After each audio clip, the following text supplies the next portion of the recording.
আহি গ'লো চাদৰৰ পেষ্ট মাৰা আজি দুপৰীয়াৰ সাজ বনাবৰ কাৰণে আজি দুপৰীয়াৰ সাজত কি বনাম সেইখিনি অকণমান আপোনালোকক দেখাই আছোঁ। আজি আপোনালোকক দেখাম মই পাচলিৰ বাগানখন। এয়া চুৰিখনো লৈ আহিছোঁ আৰু প্লেটখনো লৈ আহিছোঁ।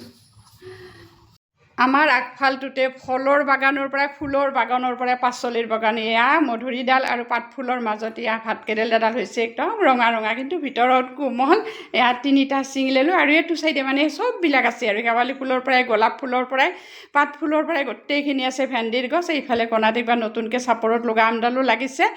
এয়া ভেন্দি কেইটামান ইয়াৰ পৰা এয়া ছিঙি ল'লোঁ, যিহেতু আজি মই অকলে এয়া ভেন্দি দুটা ল'লোঁ আৰু ভাতকেৰেলা এইখিনি দি আজি কি বনাম জানেনে? যিহেতু মংগলবাৰ বনালোঁ মই খিচিৰি খাইতো মই খুবেই ভাল পাওঁ।